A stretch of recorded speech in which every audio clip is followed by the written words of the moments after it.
எல்லோருக்கும் வணக்கம். நான் கீதா அன்பழகன். பேசும் நட்சத்திரங்கள் சேனல் வழியாக உங்கள் அனைவரையும் சந்திப்பதில் மிக்க மகிழ்ச்சி. முதலில் என்னுடைய குருநாதர் ஆகிய உயர்கணித சார ஜோதிடத்தின் சக்கரவர்த்தியும் நல்லாசிரியரும் ஆகிய திரு தேவராஜ் ஐயா அவர்களை வணங்கி அவருடைய நல்லாசியோடு இந்த பதிவை ஆரம்பிக்கிறேன். வாங்க, இன்னைக்கு என்ன நம்ம பார்க்க போறோம் அப்படின்னா, ஒரு ஜாதகர் நான் வெளிநாடு போற யோகம் எனக்கு இருக்கா, என் ஜாதக பிரகாரம் நான் வெளிநாடு போவேனா, அப்படி நான் வெளிநாடு போனேன்னா அங்க நல்லா சம்பாதிப்பேனா, இல்லைன்னா எனக்கு அங்க கிரீன் கார்டு கிடைக்குமா, நான் அங்கேயே செட்டில் ஆவேனா, அங்கேயே எனக்கு வீடு எல்லாம் கிடைக்குமா, எந்த மாதிரியான என்னுடைய அமைப்பு இருக்கு நான் அப்படின்னு சொல்லிட்டு ஒரு சில ஜாதகங்க கேட்பாங்க. இந்த வெளிநாடு பத்தின ஆய்வுகள் நிறைய நடக்குது. சரி, நாமளும் பார்ப்போம் வாங்க. வெளிநாடு போனோம்னா என்னென்ன தேவை, ஜாதகத்துல நம்ம எதை பார்த்தா தெரிஞ்சுக்க முடியும், ஜாதகத்துல எந்தெந்த பாவங்கள் நமக்கு கை கொடுக்கிறது அப்படின்னு சொல்லிட்டு முதல்ல நம்ம ஜாதகத்துல என்னென்ன ஆய்வு செய்யணும் அப்படின்னு சொல்லி பார்ப்போம். சரிங்களா? முதல்ல வாங்க, இது இந்த நெருப்பு, காற்று, நீர் ராசிக்காரர்கள் போலாம், சரம், உபய ராசிகள் போலாம். பாவத்தை பார்க்கும்போது 3, 9, 12 அப்படின்னு நம்ம பார்த்துடலாம். இது 3 பாவங்களையும் பார்க்கும் பொழுது சொல்லலாம். ஏன் 3, 9, 12? அது முதல்ல பாருங்க. 3 அப்படின்றது தகவல் தொடர்பு. 3ஆம் பாவத்தினுடைய காரகத்துவங்கள் என்ன? தகவல் தொடர்பு, பயணங்கள், சிறுதூர பயணங்கள், அடிக்கடி மனமாற்றம், மாறிக்கொண்டே இருப்பது, புதுசா விரும்புறது, அந்த மாதிரியான சுறுசுறுப்பு, ஏதாவது ஒண்ணு இயக்கி கொண்டே இருக்கிறது, அப்படியே ஸ்திரமா இருக்கிறது கிடையாது. 4ஆம் பாவம் என்பது அப்படியே ஒரே இடத்துல உட்கார்றது. அதுக்கு 12ஆம் பாவம் 3, மாறிக்கொண்டே இருப்பது. அப்போ மாற்றத்தை விரும்பக்கூடியது 3ஆம் பாவம். தகவல் தொடர்புன்றது அவர்களை பற்றி பேசுவது. இப்ப இது நிறைய விஷயத்துக்கு நம்ம சாஃப்ட்வேர் அதுக்கெல்லாம் கூட யூஸ் பண்ணலாம். அதுக்கெல்லாம் கூட இந்த காரகத்துவம் தான். நம்ம வெளிநாடுன்னு பேசும்போது 3ஆம் பாவம் எதை குறிக்கிறது அப்படின்னு சொன்னா பாஸ்போர்ட் அப்படின்றது அவருடைய டேட்டா இல்லையா, அவருடைய எந்த ஊரு, எந்த நாட்டுல எப்படி பிறந்திருக்காரு, அவர் வயசு என்ன, அவருடைய டேட் ஆஃப் பர்த் என்ன, அவருடைய மொத்த விஷயமும் அவரை பத்தி ஆதார் கார்டுல இருந்து, பேன் கார்டுல இருந்து எல்லா நம்பரும் இப்ப கேக்குறாங்க இல்லையா, பிளட் குரூப்ல இருந்து மொத்தமே கேக்குறாங்க இல்லையா.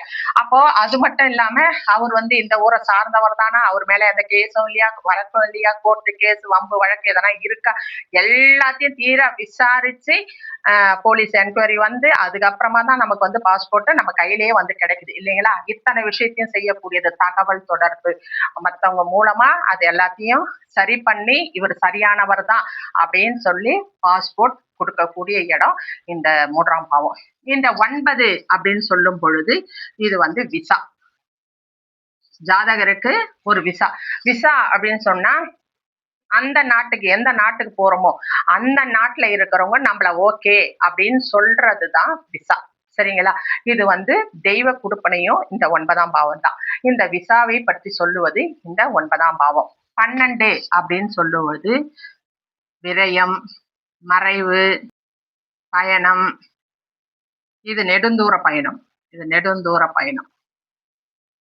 சரிங்களா? இது நெடுந்தூர பயணம். 9ஆம் பாவம் நெடுந்தூர பயணம்.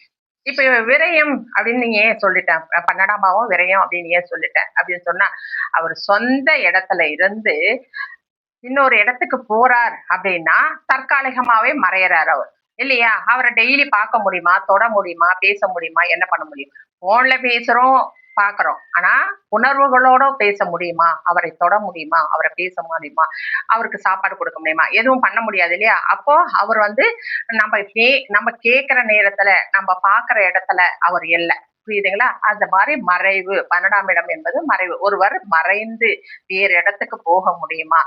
இதுல 8, 12 எல்லாம் இந்த 12ஆம் பாவம் தொடர்பு கொள்ளும் பொழுது வெளிநாடு போறவங்களே இங்க ஏதாவது தவறு செஞ்சுட்டு ஒரு பிரச்சனையை பண்ணிட்டு ஒரு கொலை வழக்கோ ஏதோ ஒண்ணு பண்ணிட்டு தலைமறைவா ஆவறதுக்கு கூட வெளிநாடு போய் மறைஞ்சிருவாங்க. வெளிநாட்டுல ஓடி போய் மறைஞ்சிட்டாங்க அப்படின்னு சொல்லிட்டு சொல்லப்படுறதெல்லாம் கூட இந்த 12ஆம் பாவம் தொடர்பு கொண்ட பாவங்களை வைத்து ஜாதகர் எதற்காக வெளிநாடு போனார் அப்படின்றதையும் நம்ம தெரிஞ்சுக்கலாம். சரிங்களா?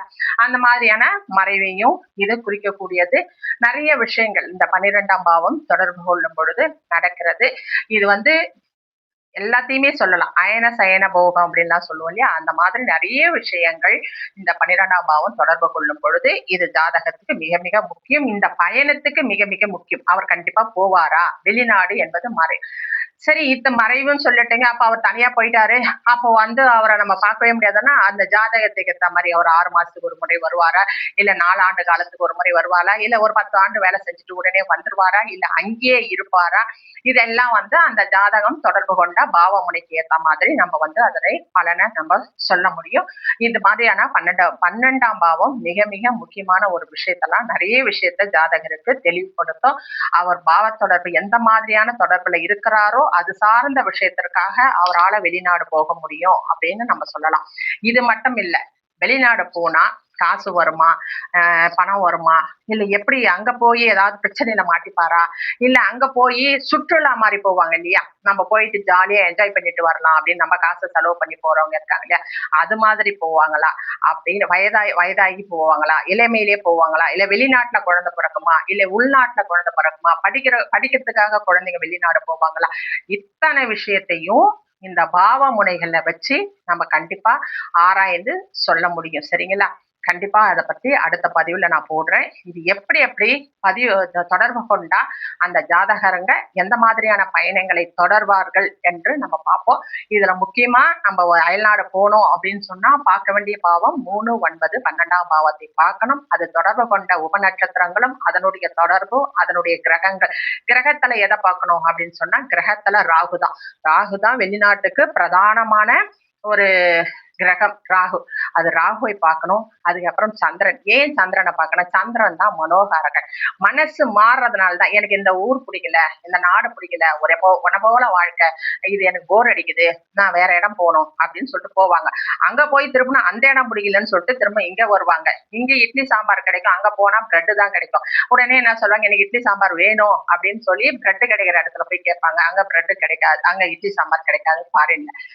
இங்க வந்து என்ன சொல்லுவாங்க, தினந்தோறும் இட்லி சாம்பார் போடுறியே, கொஞ்சம் பிரெட் அந்த மாதிரி நான் ஒரு நல்ல சாப்பாடை வேற மாதிரி என்ன சொல்றது, ஜங்க் ஃபுட் மாதிரி எல்லாம் எதனா பண்ணக்கூடாதா நீ அப்படின்னு சொல்லிட்டு வீட்டுல கேட்பாங்க. இந்த மாதிரி மாறி மாறி பேசக்கூடியது அந்த சந்திரன். அதனால சந்திரனும் இதுக்கு காரணம், ராகுவும் காரணம். ராகு ஏன் காரணம் அப்படின்னா, ராகு வந்து கொஞ்சம் வித்தியாசமா செயல்படக்கூடியவர், வித்தியாசமா சிந்திக்கக்கூடியவர். அதனால ராகுவும் மிக மிக முக்கியமான காரணம். அடுத்து வந்து குரு, தெய்வ கொடுப்பனையும் வேணும். சரிங்களா? இதெல்லாம் ஏன், எதுக்கு, எந்த மாதிரி பாவ தொடர்பு கொண்டா இந்த பலன்கள் கிடைக்கும் ஜாதகருக்கு அப்படின்னு சொல்லிட்டு அடுத்த பதிவுல கண்டிப்பா பார்ப்போம். சரிங்களா? நன்றி, வணக்கம்.